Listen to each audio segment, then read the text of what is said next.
என்ன சொல்றது, எப்படி ஆரம்பிக்கிறதுன்னு தெரியல.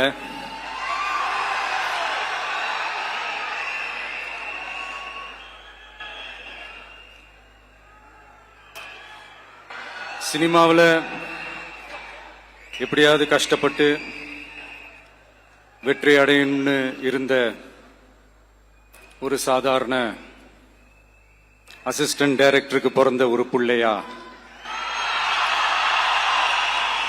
எனக்கும் வாழ்க்கையில வறுமைனா என்னன்னு எனக்கு நல்லாவே தெரியும், பசினா என்னன்னு எனக்கு நல்லாவே தெரியும். நான் ஒன்றும் பெரிய மன்னர் பரம்பரையிலிருந்துலாம் வந்துடல. உங்களை மாதிரி தான், உங்கள ஒருத்த மாதிரி தான், உங்க குடும்பத்துல ஒருத்த மாதிரி தான், உங்க புள்ள மாதிரி தான், உங்க மகன் மாதிரி தான், உங்க அண்ணன் மாதிரி தான், உங்க தம்பி மாதிரி தான்.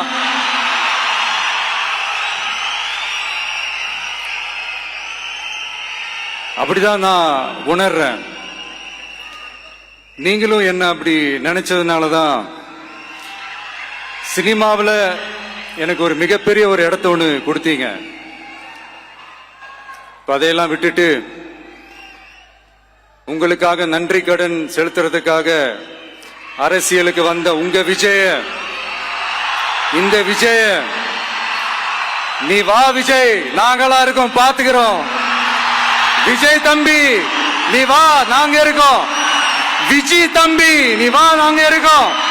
அண்ணா நீ வாடா, நாங்களா இருக்கோம். நண்பா நீ வா நண்பா, நாங்களா இருக்கோம் சொல்லி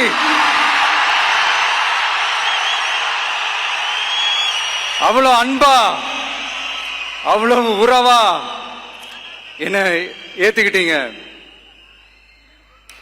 இந்த நேரத்தில் இதை நான் சொல்லணும்.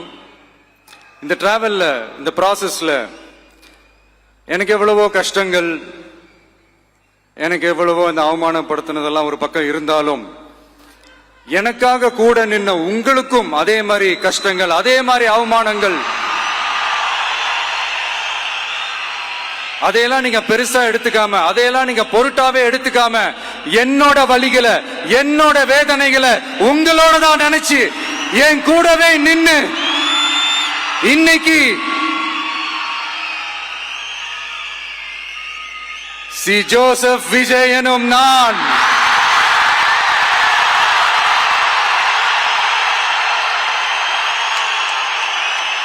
அத உண்மையாக்கி இருக்கிறீங்க. உண்மையிலே எனக்கு என்ன சொல்றதுன்னு எனக்கு தெரியல. என்னுடைய உறவுகளே, என்னுடைய சொந்தங்களே, நான் ஒன்னும் தேவ தூதன்லாம் கிடையாது. நானும் ஒரு இயல்பான ஒரு வாழ்க்கை வாழ்ற ஒரு சாதாரணமான மனுஷன்தான்.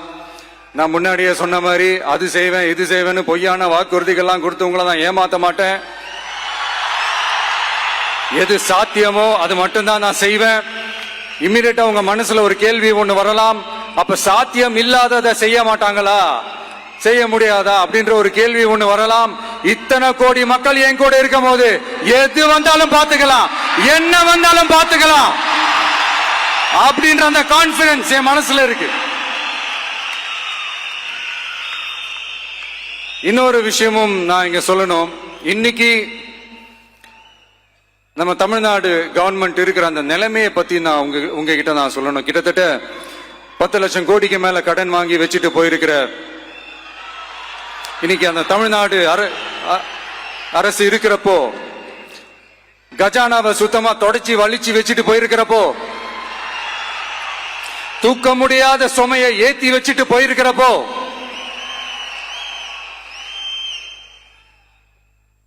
அப்படிப்பட்ட ஒரு நிலைமையில தான் இந்த பொறுப்பை நம்ம கையில் எடுத்திருக்கிறோம். உடனே நீங்க நினைக்கலாம், என்னடா இவர் ஏதோ பொறி வச்சு பேசுறாரா அப்படின்ட்டு. அப்படிலாம் எதுவுமே கிடையாது.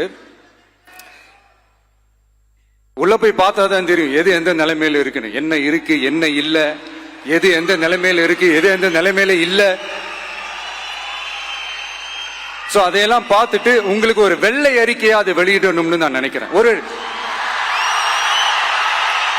ஒரு டிரான்ஸ்பரண்டான ஒரு கவர்மெண்டா அதாவது இன்னைக்கு நம்ம தமிழ்நாடு கவர்மெண்ட் இந்த நிலைமையில தான் இருக்கு அப்படின்றத உங்ககிட்ட சொல்லிட்டு I just want to take it forward from there. அதைத்தான் நான் முதல்ல செய்யணும்னு நினைக்கிறேன். தமிழ்நாடு பொறுத்த வரைக்கும் இப்ப யாரையாவது போய் ஏதாவது சந்திக்கணும் அப்படின்னா இந்த மூஞ்ச மூடிக்கிட்டு போய் சந்திக்கிறதோ, என்ன இந்த மறைமுகமா உங்களுக்கு தெரியாம போய் சந்திக்கிறதோ அப்படியெல்லாம் நான் செய்ய மாட்டேன்.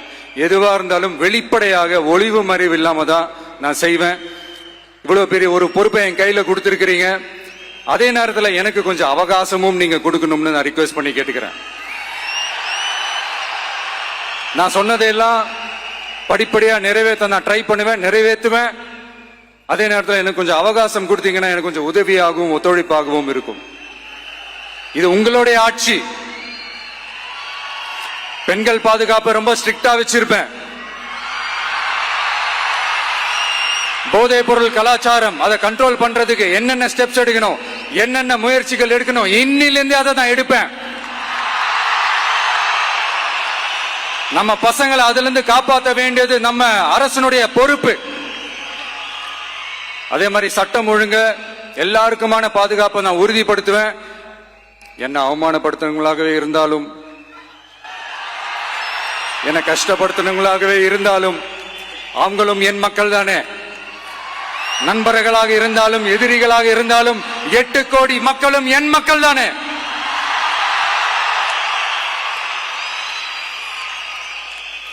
அது மாதிரி இந்த அடிப்படை விஷயங்கள், கல்வி, ரேஷன், மருத்துவம், குடிநீர், சாலை வசதி, பஸ் வசதி, இந்த மாதிரி விஷயங்கள்ல தான் என்னுடைய முழு முதல் கவனம் செலுத்தணும்னு எனக்கு தோணுது. நான் முன்னாடியே சொன்ன மாதிரி மக்கள் பணத்துல இருந்து ஒரு பைசா கூட நான் தொட மாட்டேன்.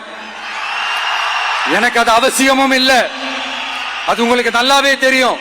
இந்த விஜய் தப்பு பண்ண மாட்டான், தப்பு பண்ணவும் விட மாட்டான். அது யாராக இருந்தாலும் சரி, என்னோட கவர்மெண்ட்ல என் கூடவே இருக்கிறவங்களாகவும் சரி விட மாட்டான். சப்போஸ் யாருக்காவது அப்படி ஒரு எண்ணம் மனசுல இருந்துச்சுன்னா, நம்ம ஜெயிச்சிட்டோம், ஒரு ஆட்டம் ஆடி பார்க்கலாம் அப்படின்ற எண்ணம் யாருக்காவது இருந்துச்சுன்னா இப்பவே இந்த நிமிஷமே அதை எரேஸ் பண்ணிருங்க.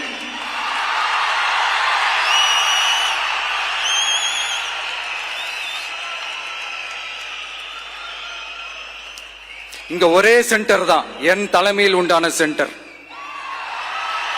இந்த பக்கம் ஒரு சென்டர், இந்த பக்கம் ஒரு பவர் சென்டர், அங்க ஒரு பவர் சென்டர், அதெல்லாம் கிடையவே கிடையாது. இப்பவே சொல்லிடுறேன். பெண்கள், இளைஞர்கள், விவசாயிகள், அரசு ஊழியர்கள், ஆசிரியர்கள், உழைக்கிற மக்கள், மீனவர்கள் எல்லாருமே நம்ம டிவிக்கு அரசுல நல்லா இருப்போம், நல்லா இருப்போம், நல்லா இருப்போம். பிறப்புக்கும் எல்லா உயிர்க்கும் அப்படின்றத நம்ம சமரசம் இல்லாத அடிப்படை கோட்பாடு. சிறுபான்மை சகோதரர்களே, உங்களுக்காக நம்ம டிவிக்கு அரசு கூடவே நிற்கும். உங்களுக்கு அதுல எந்த விதமான சந்தேகமும் வேணாம். இந்து, முஸ்லிம், கிறிஸ்தவர்களுக்கான முகம்தான் இந்த விஜயனுடைய முகம். அதுல 100% நீங்க இந்த விஜயை நம்பலாம். இப்படி ஒரு சூழலை ஏற்படுத்தி கொடுத்த தமிழ்நாட்டு மக்கள், ஒட்டுமொத்த மக்கள், உங்கள் அனைவருக்கும் இந்த நேரத்தில் என்னுடைய நன்றியை தெரிவிச்சு, இன்னொருத்தவங்களுக்கு முக்கியமா நான் நன்றி சொல்லணும். அது இந்த விஜய் மாமாவோட குட்டி நண்பா, நண்பி.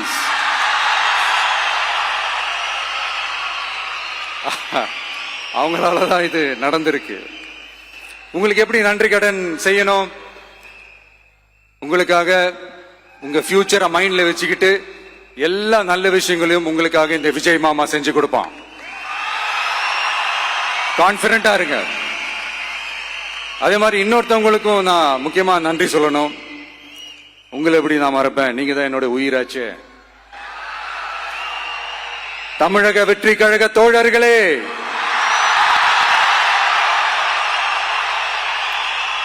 உண்மையில சொல்லனா நீங்க இல்லைன்னா எதுவுமே இல்லை. என்னோட கழக தோழர்களுக்கும், கழக நிர்வாகிகளுக்கும், வாக்கு சாவடி முகவர்களுக்கும், மை டியர் வர்ச்சுவல் வாரியர்ஸ், உங்கள் அனைவருக்கும் கோடான கோடி நன்றிகள். வாங்க எல்லாருமா சேர்ந்து ஒரு ஃப்ரெஷ் கவர்னன்ஸ், ஒரு நியூ கவர்னன்ஸ் ஒன்னு கொடுப்போம். This is a new beginning.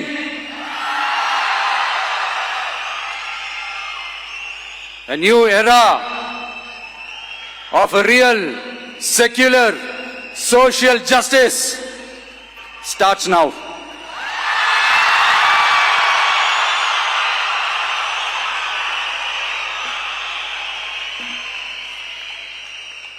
மக்கள் நலன்களை மட்டுமே லட்சியமாக கொண்ட நமது அரசுக்கு பக்கபலமாக நின்று ஆதரவை வழங்கியுள்ள காங்கிரஸ் பேரியக்கத்தின் தலைவர் மதிப்புக்குரிய திரு மல்லிகார்ஜுன் கார்கே அவர்களே, பாராளுமன்ற எதிர்க்கட்சி தலைவர் மதிப்புக்குரிய மை பிரதர் திரு ராகுல் காந்தி அவர்கள், காங்கிரஸ் கட்சியின் பொதுச் செயலாளர் மதிப்புக்குரிய திரு கே.சி. வேணுகோபால் அவர்கள், தமிழ்நாடு காங்கிரஸ் தலைவர் மதிப்புக்குரிய திரு செல்வ பெருந்தகை அவர்கள், என்னுடைய நண்பர் பிரவீன் சக்கரவர்த்தி அவர்கள், சிபிஐஎம் கட்சியின் தேசிய பொதுச் செயலாளர் மதிப்புக்குரிய தோழர் திரு M.A. பேபி அவர்கள்,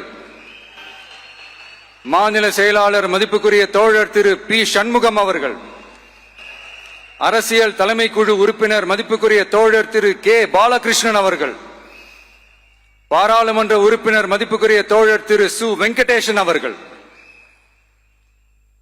நமது அரசுக்கு ஆதரவு வழங்கியுள்ள விடுதலை சிறுத்தைகள் தலைவர் மதிப்பிற்குரிய அண்ணன் திரு திருமாவளவன் MP அவர்கள், நாடாளுமன்ற உறுப்பினர் மதிப்புக்குரிய திரு ரவிக்குமார் அவர்கள், சட்டமன்ற குழு தலைவர் மதிப்பிற்குரிய திரு வன்னி அரசு அவர்கள், சிபிஐ கட்சியின் தேசிய பொதுச் செயலாளர் மதிப்புக்குரிய தோழர் திரு டி. ராஜா அவர்கள், மாநில செயலாளர் மதிப்புக்குரிய தோழர் திரு M. வீரபாண்டியன் அவர்கள், முன்னாள் தமிழ்நாடு மாநில செயலாளர் மதிப்புக்குரிய தோழர் திரு ரா.